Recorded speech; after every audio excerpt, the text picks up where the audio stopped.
just back. You just told me as you were coming into the session that sometimes you can be people pleaser. Yes. Is that right? Tell me about that. I'll be really pleased if you tell me about that. Often at my detriment, I will put others' needs before mine. Yeah. And I notice it a lot when my wife calls me on it, because I put my needs, and by definition sometimes her needs get behind someone else's who maybe I just met on the street, or a friend who wants me to help move house or something that actually I'll cancel something. So the key thing is you forget about your own needs to look about the other person's needs. Okay, like so right now, I have certain needs, right? Like I'm a coach, I'm hoping this goes smoothly, we're being filmed, I hope it's a nice example for the film. Yeah. So you can orientate to my needs right now. Yes. Like what do I want you to say and do right now, Rich? Be a good student. I want to say the right things. To say the right things, and they'll be happy, and then I'll be approving, I'll be the approving. Needed and wanted and loved. And got it. And you feel that in your body? I feel that, there, and down this midline to my tummy. Okay. And so there's some physical sense of what that's like? Yeah. Yeah? Okay, so we can watch out for that as a little red light. Okay. There's a little early, so tell me specifically again the things you do. When I think that, he likes me because I've come from Portsmouth to do his things. Like, very nice of you, I appreciate that. Very good, looks impressive for the camera, it's very good, very good. And but then there's the safety aspect of, someone likes me, so I'm good, which is down here. Okay, somewhere. so you're feeling something there, yeah, great. That's probably the more... And do you feel that, the urge to just look at me like, if you look at me like, what does he want? How can I make him happy? Is there like a feeling that it's the beginning of it? Yeah, there's that sensation, right where my hand is now, just below my solar plexus. Great, so that's your little red light. Yeah. Okay, it's your red light from now on. If you feel it's hot in here, it's under that light particularly.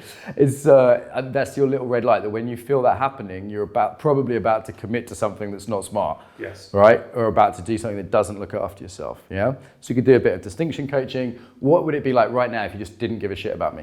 Like just in your body, don't go at your head. So I don't know. So how would that feel if you were just like, I give not one shit what you think of me. I don't care about the camera. I'm here for me. I'm going to take what I want from this situation and fuck your needs.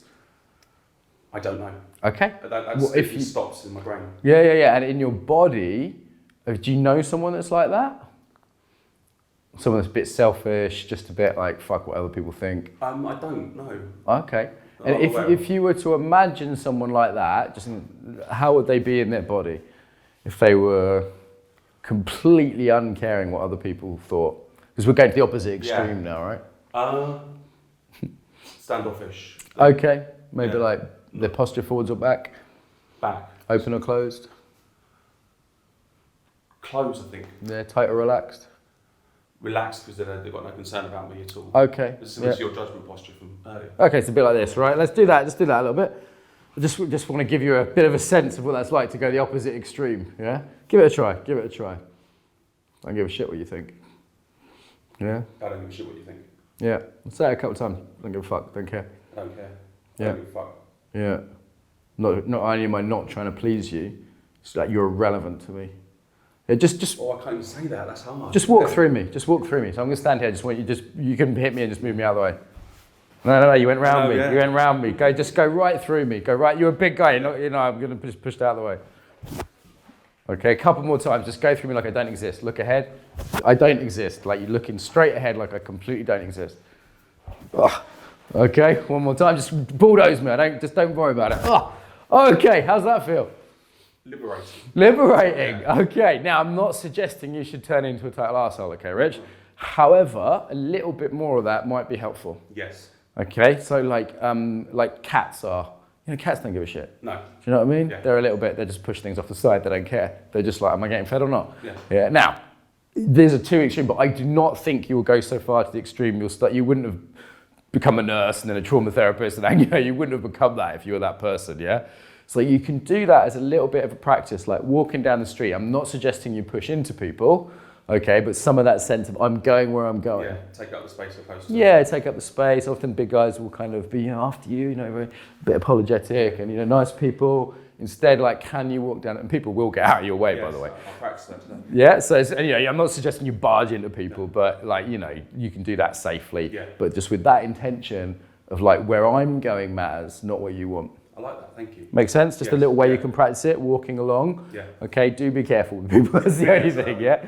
But you'll feel the difference straight away, and then you can also walk down the street, exaggerate it. We say the body learns through exaggeration and contrast, the Wendy Palmer thing.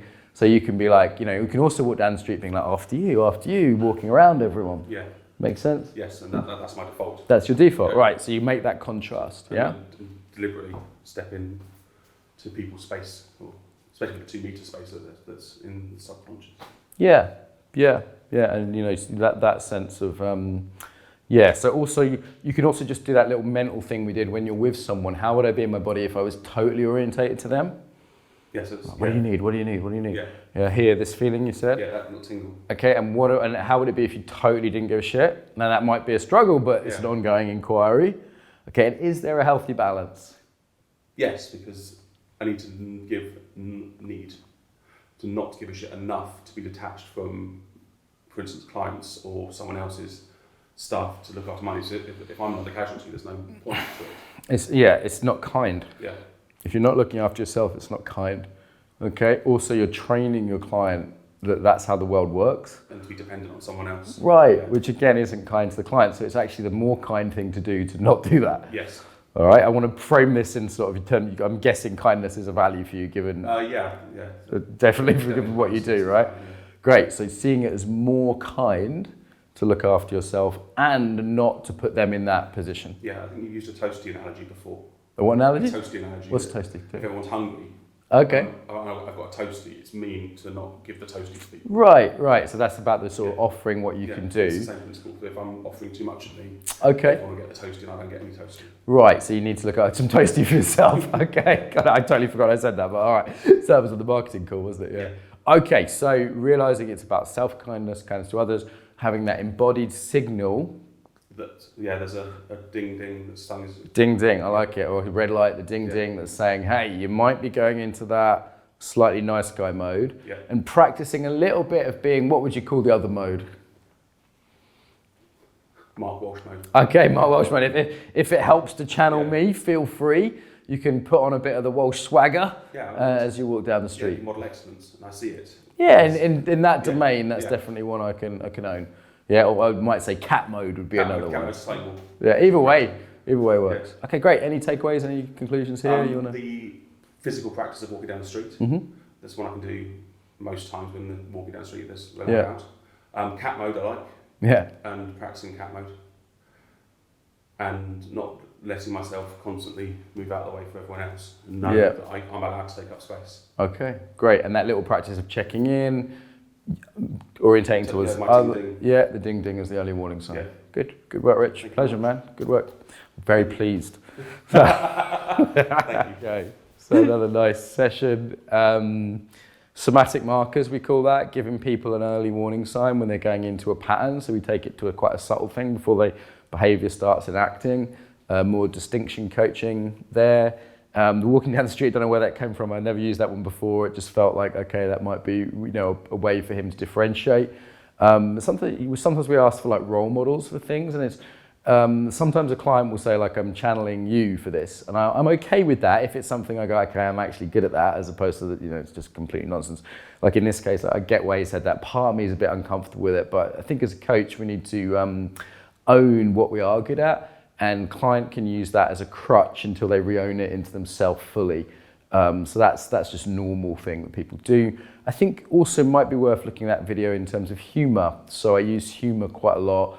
It seemed like that would be a good way to connect with Rich. It seemed like that, and also like when to use the humor to go in. I use it at the beginning and then like at the end to come out. So there's this U curve to a session, and humor's really good for going in, but not at the bottom. Take it seriously, and then on the way out. So skillful use of humor to connect and to disconnect consciously there as well.